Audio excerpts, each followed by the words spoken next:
नमस्कार मित्रांनो. मी अभिजित वाघमोडे. मी world for nature या संस्थेसाठी काम करतो.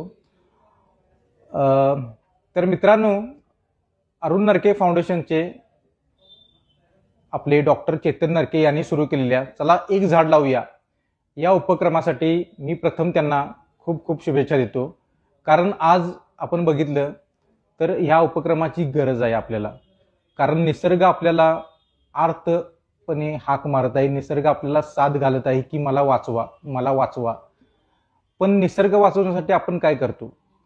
आपण काहीच करत नाही निसर्ग वाचवण्यासाठी. जर ही निसर्गाची हाक आपण ऐकली नाही आणि त्याला प्रतिसाद दिला नाही तर आपण जे आता पाहत आहोत की वेळी अवेळी पडणारा पाऊस, अनियमितपणे पडणारा पाऊस, येणारे दुष्काळ, तसेच होणारी वृक्षतोड, त्याचा वातावरणातील घटकांच्यावर होणारा परिणाम, या सर्व बाबी आपल्याला भविष्यात या सर्व बाबींना सामोरे जावे लागणार आहे. तर हे कुठं तर रोखायचं असेल आणि हे कुठं तर थांबवायचं असेल तर आपल्याला वृक्ष लावायलाच पाहिजेत. कारण वृक्षच हा निसर्गाचा अविभाज्य घटक आहे आणि वृक्षच आपल्याला या मोठ्या संकटातून, भविष्यात येणाऱ्या मोठ्या संकटातून वाचवू शकतो. आता उदाहरण द्यायचं झालं तर मी तुम्हाला सांगतो की आपण साधारण एक व्यक्ती 24 तासात जवळपास 27,000 वेळा श्वासोच्छवास घेते. तर 27,000 वेळा श्वासोच्छवास घेण्यासाठी त्या व्यक्तीला 3 किलो ऑक्सिजनची गरज लागते. तर 3 किलो ऑक्सिजनची गरज लागते.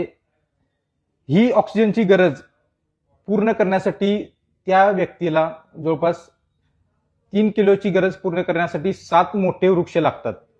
तर 7 मोठे वृक्ष असतील तर त्या व्यक्तीच्या एका दिवसाच्या ऑक्सिजनची पूर्तता होते.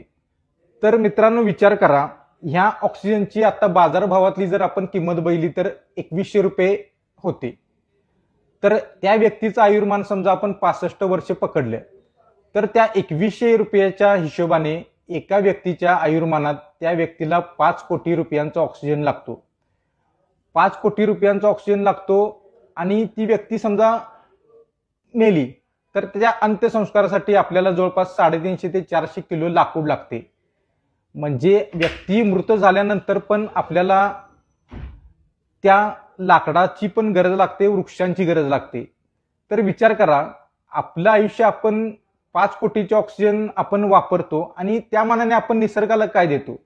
निसर्गाला आपण काहीच देत नाही. तर निसर्गाला देण्याची गरज आहे. आपण ही 7 वृक्ष लावतो का? प्रत्येकाने मनापासून प्रामाणिकपणे विचार करावा. निसर्गाच्या या कृतज्ञतेच्या भावनेतून आपण निसर्गाबद्दल नक्कीच त्याच्या उपकाराच्या परतफेड तर आपण नक्कीच करू शकणार नाही. पण त्यासाठी एक खारीचा वाटा म्हणून आपण एक झाड लावू शकतो. एक झाड मी लावतो, एक झाड तुम्ही लावा व सारे मिळून आपण झाडे लावूया. कारण झाड आहे तर आपण सर्वजण आहोत. एक झाड, तुम्हाला सांगतो, एक झाड हे इकॉलॉजी सिस्टीम, म्हणजे आपण जी सिस्टीम म्हणतो, इकॉलॉजी आपली जी आहे त्याचा अत्यंत महत्त्वपूर्ण असा घटक आहे. कारण त्या झाडावर अक्षरशः कित्येक कीटकांचा, मुंग्यांचा, पक्ष्यांचा, प्राण्यांचा खूप मोठा अधिवास एक झाड सांभाळतं. तर ह्या पूर्ण प्राण्यांची, या जीवसृष्टीचा एक महत्त्वाचा आश्रय म्हणून आपण झाडाकडे बघितलं पाहिजे. एक झाड असंख्य जीवांना जगवते, त्यांचा सांभाळ करते. तर यासाठी आपण एक झाड लावलंच पाहिजे. कारण वृक्षतोडीचे परिणाम, जसं मी तुम्हाला एक उदाहरण सांगतो, जशी आपली सायकलची चेन असते, हे जे जीवसृष्टीतील घटक आहेत हे सायकलच्या प्रत्येक चेनच्या ब्लॉकप्रमाणे आहेत. जर सायकलची एखादी चेन तुटली तर पूर्ण चेन आपण फिरवू शकत नाही, ती सायकल पुढे जाऊ शकत नाही. जीवसृष्टीचं पण असंच आहे की एखादा घटक, वृक्ष हा घटक यातून जर वजा केला किंवा हा घटक या चेनमधून तुटला तर पूर्ण जीवसृष्टी नष्ट होण्याचा धोका आहे. आणि जीवसृष्टी नष्ट झाली तर मनुष्याचं जगणं हे आपणही नष्ट होणार आहोत. आपणही फार काळ टिकू शकणार नाही. त्यामुळे वृक्षाचे महत्त्व तुम्ही आत्ताच लक्षात घ्या. आपल्या येणाऱ्या पिढीसाठी, आपल्या जगण्यासाठी व आपल्या सर्वांगीण भविष्यासाठी वृक्ष हे महत्त्वाचे आहेत आणि वृक्षाची लागवड, वृक्षाचे संगोपन हे आपण केले पाहिजे, त्यांचा सांभाळ केला पाहिजे.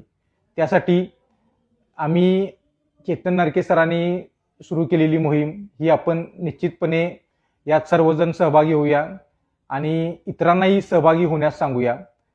आणि जेवढं शक्य आहे, जिथे शक्य आहे तिथे आपण स्थानिक देशी वृक्षांची लागवड करूया.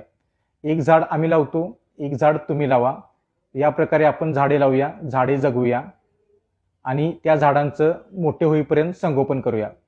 तर या उपक्रमासाठी आमच्या वर्ल्ड फॉर नेचरकडून खूप खूप शुभेच्छा. धन्यवाद.